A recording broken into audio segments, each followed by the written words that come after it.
This is The Poet and the Poem from the Library of Congress. We're on remote. Ray Armantrout has just returned from Australia.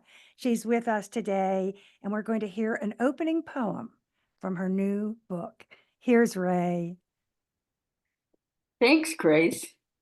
This is the first poem in my new book, Go Figure, from Wesleyan. Here I go. One. Here I go again. Was a rock anthem once. Crowds on their feet, mouthing the words. Two. There's no way to explain how faultlessly I want to write about how pointless all this is. Nothing I can point to but the gesture itself, the way it comes to seem anachronistic, spectral, like this ongoing attempt to catalog the world by latching each thing to the last memory it calls up. Nothing recalls the new Cat 6 Haboob. Three, but I'm hard to discourage. When a branch lays out five like an old card trick, identical white orchids, three-petaled light sails spread, ready to go, each with a small bat face in the middle. Ray Armantrout. And what is the title of this book? Go figure. Well, it has the same Armantrout energy that we know about your previous books, where you have sparks of energy that come off the page because of the way you put those words together and then the way you compress space between those words. I'm on to you. So, how do you describe it? That's how I describe it. Well, I love the term compressed space. When I taught, I would always tell my students that they could get a lot of power out of what I called compression, actually. Oh, Yeah, like I said that, with metaphor that with as with fissile material, when you have radioactive particles, the closer they get to each other, the more they interact. So you have to ah, press. there you go. There's your juxtaposition. We are on to your secret. And so let us continue together. Do you want to read two at once and set them up, or do you like to do them singly? We could do Oh, we could do two at once because um, we can take a breath between. We want to get a good sense of your voice because this is Ray Armantrout. I'm Grace Cavalieri. We're from the Library of Congress on remote. okay. So I'll read two poems then. That would be great. All right. While you're getting ready, I have to say that the critics are really praising this. And one said, a welcoming balm for uncertain times. I want people to remember that as they listen to you. Okay. Let me just say that I don't know if it's a balm. I'm glad he thought so, but a lot of it is kind of disturbing. Well, anyway, here we go. You see what you think. Kid, sleep is my boyfriend, my mother, my boss. It tells me disjointed stories, news of the night world. I am walking on the fragile bodies of dolls. No, I'm not. It's something else. A sentimental journey through a doomsday scenario. Then we're back with the anger reenactors hired to grease the skids. And okay, this one is quite different in tone. Um, it was in Scientific American, actually. They have a poetry column, I oddly. And I know. have an interest in science. So anyway, it's a little poem called Fractal. Fractal. If I were made of homunculi, the way a cauliflower head is made of little noggins, would I be gorgeous like this green one? Field of rockets, each nippled with hard cones. Ray Armantrout has published more than 18 books of poetry. So I'm interested, and everyone else is, in how you came to express yourself in this inimitable way. You trust your reader, you trust us. You say that the reader's imagination is equal to your imagination. Do you agree with that? Well, you're right. The word trust is important. I don't know, I don't know who's going to read these poems, and I don't know how they'll be received. But I know that I wouldn't be interested if I wasn't saying it the way I wanted to say it. If I wasn't, if I already knew what I was going to say when I got to the end, how the poem was going to fall out completely, I wouldn't do it. I'd be bored. So the poem has to take at least be ready or be willing to take some unexpected turns and jags. And I find readers who want to stay with me, it seems. So you just do it to please yourself. Well, I mean, I'm glad to be read. Obviously, I'm glad to be here and I'm glad to be read and I'm And glad to you hear have a people read it. huge audience because your book Wobble was a finalist for the National Book Award in 2018. And then in 2010, Verse won the National Book Critics Award and the Pulitzer Prize for Poetry. Not bad, having two at once. Pretty Yeah. nice. So I'm wondering what that Ray Armantrout was as a little girl. Oh, well, okay. I was an only child. I was from a sort of a working class family in a kind of new suburb, in the 50s when they were building these sort of ersatz, Levittown type suburbs. So I was in a, kind of isolated situation.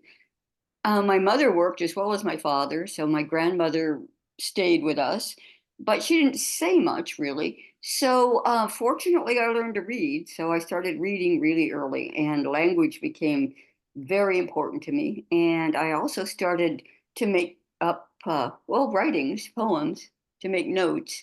And I found out that I could keep myself from being lonely, by writing down my thoughts in a way. But did you sort of understand the world better by language? I mean, isn't that kind of the way you decoded things? And I think writers have that special wish to decipher the world with words that other people don't have. As a little girl, can you hark back and remember that? I can. I cannot remember. I'm an honest person. I cannot remember when I was a tiny girl, no, but I do very much identify with that now. I don't know why I wrote back then, except to keep myself company. And maybe by the time I was 12, you know what? By the time I wasn't tiny, but by the time I was 12, I was trying to figure everything out by writing it down. I would Mm. not not in poems, but I was my mother was religious and I was going back and forth about it. And I would write down in one column reasons that God should exist, and in another column reasons that he, whatever, couldn't exist. And I That would was, not make a bad Armantrout poem today. I think those questions and those ideas have come into some of my poems. Yeah. Oh, indeed. Yeah. But I think somebody told you you were pretty smart someplace along the way, because every one of us seems to have had a teacher that says, you are real and Mhm. you are worth something.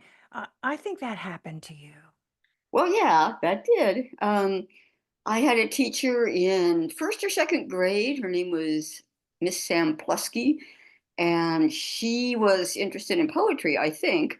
She was having all the students write poems, and she would, this was before Xerox, so she would mimeograph them and make little booklets out of them.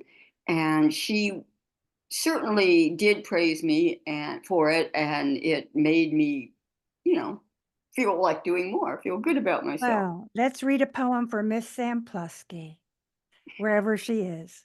Yes. Let's Okay.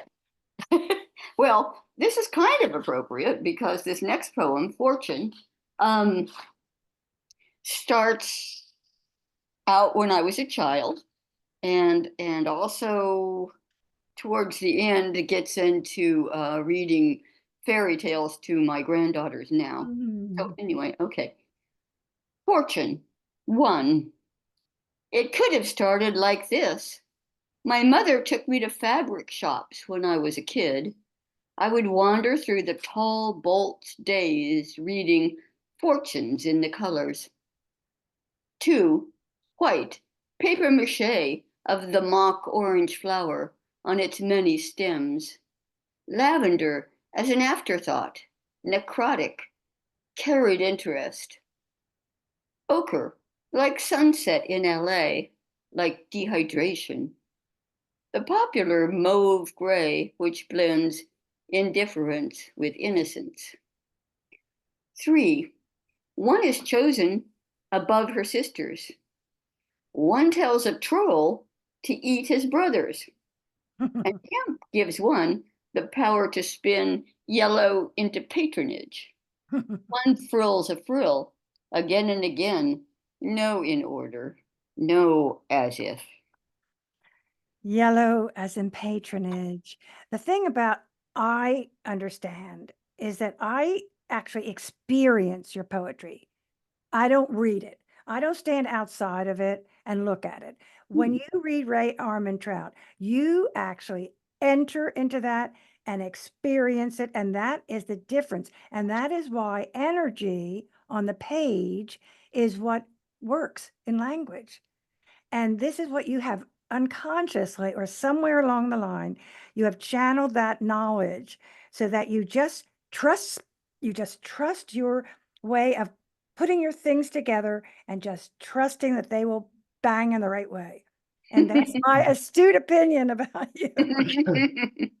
And I do think that you must wonder what people think about this new book. You must think, I wonder what they will remember or what poem they will remember or what they will feel. Do you have that? Oh, yeah. I mean, I know the poems that I like best. The poems that I've chosen to read today, I think, are That's the ones a that good indication. yeah.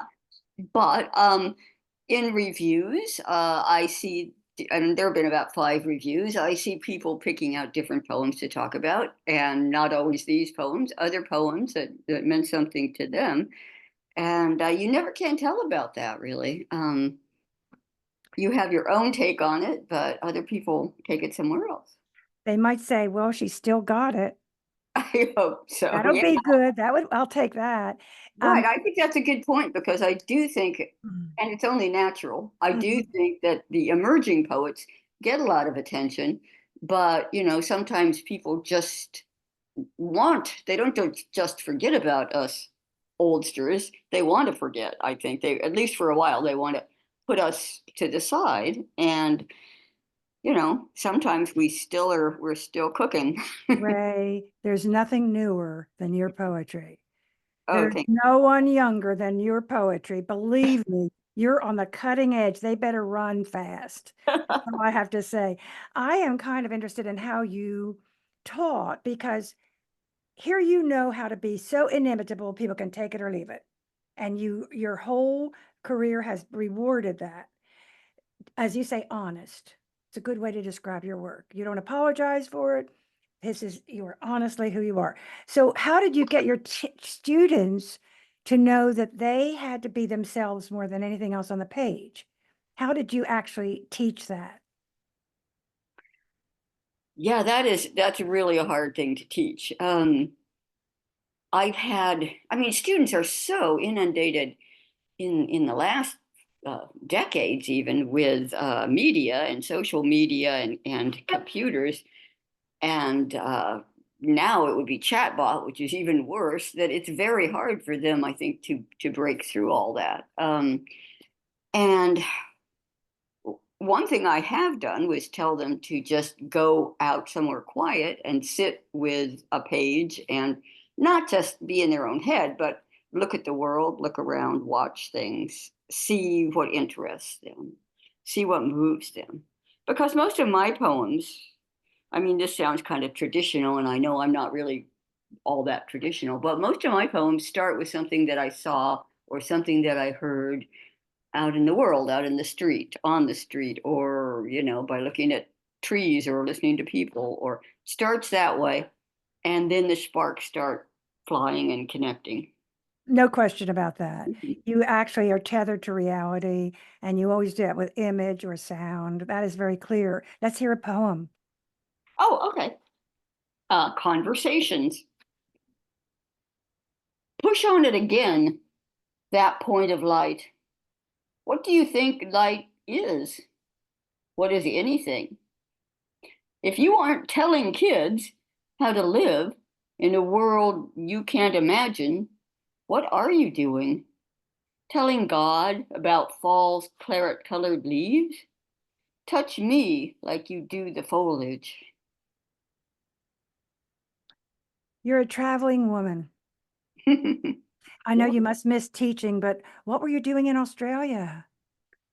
Well, I was invited to a university, Australia National University in Canberra, and I did several events. I did a talk in conversation, a talk and a reading in conversation with a physicist. I haven't read any of those poems yet, but I have some poems that are engaging with what I know about physics, which is, limited, but I have an interest. And so this physicist named Ben Bushler, who works on, this sounds so interesting, quantum teleportation, agreed to come with me and to this event and listen to some of my physics poems and then talk with me about it afterwards. And Oh, that was so fantastic. I mean, it was, there was one point where he said, this is actually a great metaphor for something that happens, and that was thrilling. But there was another where he said, I'm not sure you're right about that, but it was great. It was even, I mean, even though he kind of corrected me in public, I still loved it. It was great. that should be recorded. It probably has been, but Because I'm not. sounds awesome. To quote a teenager's language, that sounds awesome. To be in colloquy with a physicist, Hmm. vetting your poetry and telling you where you are on it. Well, let's hear two together, and then we'll Okay. get a big hunk of you. Ray Okay. Armantrout, Why don't I read a physics poem since we were just talking about it? that'd be great. Okay, like picture this. Can I go to that? Okay. I got that. Okay. Picture this. Particles, whether long or short-lived, arise from a permanent traveling disturbance in a quantum field. But we all know that when a disturbance is permanent, it no longer disturbs. Picture a tent city. One way to think about it is as a kind of tension rippling through space. Hmm. We know how tension distributes itself in a body, now behind the eyelids, now in the shoulders, how it can be moved but not removed, so that when we suck on our knuckles, our neck muscles can relax briefly. Why so tense, we might wonder? Did God yell, hey, just once, as if testing the acoustics? Whoa. Well, I've got you. Let's go to another poem. Okay, I've got another physics poem right under that called In Practice, which is dedicated to the physicist Carlo Rovelli. And because I quote from him, from his book, The Order of Time, in a couple of places here. Okay, In Practice for Carlo Rovelli. Heat cannot pass from a cold body to a hot one. That's it. That's the one law of physics that distinguishes the past from the future with its clutter of burnouts. When what matters is who's wearing the kitty tail right now, who thinks she knows where meaning is. Just wait. Times are legion, a different one for every point in space, no matter how close, how lonesome. Whoa, that ending is powerful. The Chicago Review of Books said Armantrout loses none of her usual playfulness as she insistently probes for meaning in a time of catastrophes. So you are proving the point. I always tell my students, read everything, not just poetry, read everything. Yeah. So your interest in science shows up and actually it's kind of a platform for you. Yeah, sometimes. And I notice how the God the God question comes in too. Um, it's not that I'm exactly religious, and it's not that I'm a scientist, but both of those domains deal with the um, ultimate questions, I guess, the how the universe began, how we got here, how things started, how they might end, um, what's really happening under the surface level. Both science and religion deal with that. So I kind of bring them both in and let them speak to each other, Oh, clash. you're all about the invisible. Yeah. You're all about the invisible. You are connected to all those divine things that you can't see, and that is very clear. That's the stem of your work, I think. So when you won the Pulitzer Prize, that's pretty huge. I mean, that is the most coveted prize given by your peers. That's the important thing, I think. And what were you told then about why it was chosen? Nothing. This is a funny story, really, because this was back in the day, back in 2010. Not that long ago. Yeah, feels like it to me. But anyway, um, so you would think that they would have emailed me. You would think that they would have called me, but they didn't. They didn't. They sent me a letter through the mail saying that I had won this. I don't know whether they tried to reach me and couldn't or what, but they sent me a letter. But somehow, I guess it was the winners were put up online. But at that point, I was not expecting to really win anything. So I didn't Oh. even know when Pulitzer prizes were announced, and I certainly never expected that I would win that. So Oh. I wasn't looking at it, but my university's publicity office um, had seen the woman there had seen it, and so she called me, and she assumed, of course, that I knew, and she, and she said, "The press are going to want to talk to you." And I went, "What? Why? Is my office on fire? I didn't do it." And yeah, she said, "You don't know, do you?" And I'm like, I'm stunned. And she Oh. said, then she told me, and I kind of yelled for my husband. That was my first response. But I yelled in such a startled, I guess it sounded to him like alarmed voice, that he came running in thinking maybe our son was in the hospital or something. But no, it was that. And that's how I It's think. big. It's big. It could give you so many reasons to go on. Or does it make you more inhibited to start writing again? I mean, you're always working on new material. So did you, after you picked yourself up and brushed yourself off, did it give you impetus that you wanted to keep writing? I always want to keep writing. I Mm, mean, remember that first poem? There's a line in that first poem that I read that goes, "But I'm hard to discourage." mm. I think there is a certain amount of pressure that comes with it. At the Pulitzer ceremony, one of the people said to everyone who won that was there, all the winners were at a brunch, right? And one of the organization's people said, "Now you know." The three words with which your obituary will begin. And I went, "Oh, is that happening?" Okay. We could do without that. Thanks for reminding me of that. What But are you working on now? oh well, I've got I'm writing so much now that I've retired that I have a new book that's been accepted by Wesleyan called Safe Rooms, and it's probably going to come out in 2016, but we don't have a date yet. We will definitely make a date in 2016. And then I'm halfway Oh, it's through. 2026, you mean? Oh yeah, yes, 2026, right? I'll be there. Time flies. And then then I'm halfway through another manuscript. Well, let us hear two from Go Figure Okay. before the other books come out. Yeah, I know. Give us a chance. Okay, I know, right? Um, okay, two more. This one has something to do with my granddaughters, and well, you'll see. Sides. They fight about which sides of the compartment the heart and star bandages should be on until one cries for help. In the beginning, chaos sloshed around uneasily. In the other beginning was the word.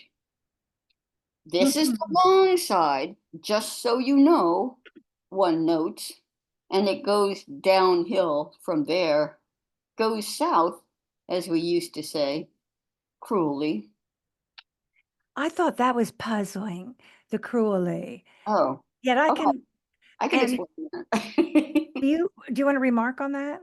Yeah, sure. Um, well, there is a saying, probably not said as often these days, but it hasn't, it, if it disappeared, it was only recently, that something has gone south. And Right.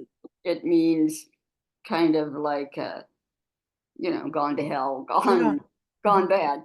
But, south of, I mean, think about the global south, where is this idea? I mean, it's kind of cruel to demonize the south. Oh, I took it that way as well, but I also thought it was used as to spite someone when they say they're going south. It was like an insult. So that Hmm. was where I took the cruelty. Um, and let's have more poetry. Okay, here's one more. Angel. When I was almost a woman, the men in the radio called someone I thought might be me an angel and a baby. I wasn't offended. What did I know? I knew I would have to empty myself to fit inside the songs, and I wanted to be in them as long as they lived, to be called to and never come, to be full of my lighter and lighter self, with literally no place to go, as it is in heaven. I love that is my favorite one. I love that one. It's it's a little sad. Yeah, It's a little yeah, but it's quite beautiful. You live so far from where you were, San Diego to Everett, Washington. yeah. How do you find your way through all that greenery? Oh, well, I love it. I love the Do you? greenery. What I don't like is when the leaves all fall off and then But I everything. think in Everett, they're always green. Oh, well, yeah. I mean, there are a lot of evergreens, but in Everett, there are also a lot of old deciduous trees that are beautiful. There are maples, there are chestnuts, there are oaks, so, and some of them are really old and they're gorgeous. And also, there are, of course, vines and bushes and just lots of things so that you can always look out the window and if there's sun, Are you that's surrounded by some nature? I wouldn't call it nature, but well, maybe nature. I'm surrounded by living things. I mean, it's a pretty, it's like a street with houses, but it's got trees and we have big windows with a wisteria vine and Oh, a yes, I love that. That apiary. wisteria vine comes right in the house, doesn't it? Yeah, it will. It will if it can. Well, I know you're en route somewhere because you're always coming or going. Where are you going now? Chicago. And To is that read. a poetry thing? Yeah, I'm reading for the Poetry Foundation with Daniel Brzezinski and Forrest Sander. Oh, wonderful. I do know Forrest. Well, may we have a closing poem? Sure. There was one I left out, so I'll bring it back now. It's kind of back to Disasterville. Um, Flame, in the midst of the evident collapse, I'm bored. What is there left to say? I say. I could make a flame sound like the flick of a lizard's tongue, then like a human skating on a pond of hot wax. I can't say burning oil, but I can make you think it. There. Don't think of that old canard, don't think of an elephant. Do you like the word listen? Shall we fall in love with the small, transparent, dancing girl? Call her Tinkerbell? Do you like the word listen? And the book list says this is classic Armantrout. Poetry fans will want this. And this is the poet and the poem from the Library of Congress. The program is produced by Forest Woods Media Productions, post production by Mike Turpin, MET Studios. We wish to thank the Library of Congress for making the program possible. We are funded by the Sinipit Fund, the Ravada Foundation, friends of the program, Natalie Canavort, Sandy Jackson Cohen, and Jean Nordhaus. Mike Turpin's our engineer, and I'm Grace Cavalieri. Thank you.